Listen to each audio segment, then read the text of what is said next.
Hi everybody, welcome back to Dance with Mary NYC. I've got a great episode for you this month, but first don't forget to hit that subscribe button.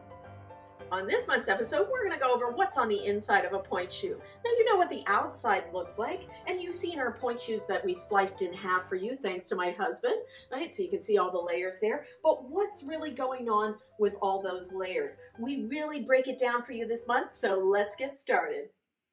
Today we'll be looking at a traditional pointe shoe made almost the same way they were hundreds and hundreds of years ago.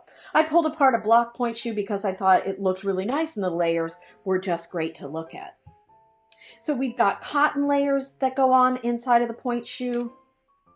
And then we also get to our muslin layers. Now muslin is just really strongly woven cotton.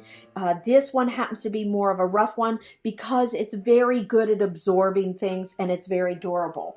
So it absorbs a type of a paste. Now most pointe shoe companies will have a starch-based paste. I started one here. I just mixed some flour and water. All that's missing from this one is some kind of a glue or epoxy. So depending on the layers, the number of layers, and depending on what type of paste they use, that's going to dictate how strong the pointe shoe is.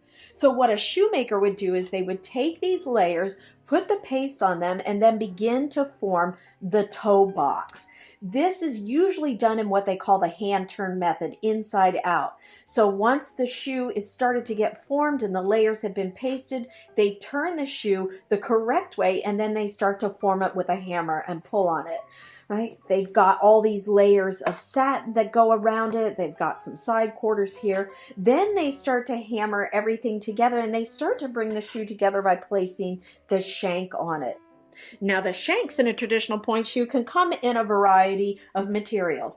It can be cardboard, it can be laminated cardboard, it can even be Texon, which is a type of cellulose, it can be leatherboard, it can be a number of layers or just a few layers, and they can even have tongue pieces like I've got here in the shoe that I pulled apart. These will help make the shoe extra supportive. Right? The shanks can be full, they can be 3/4, they can be any variety of thing, and the layers and what type is going to dictate how strong the shank is. When everything starts to come together towards the end, they've got a binding that goes around the top of the shoe, and inside of the binding can be a drawstring.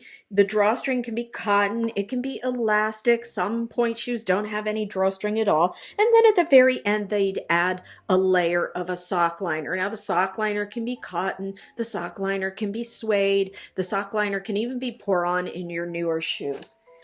When they draw it all together, they would put it in a shoe room and let it dry for a couple of days, and then you end up with this beautiful work of art. I hope you enjoyed this episode on what's inside of a pointe shoe. Now don't forget to click if you like something, and leave your comments below. What kind of pointe shoes do you wear, and tell us why. Don't forget to visit my blog for the very best advice on pointe shoes, and thanks for watching.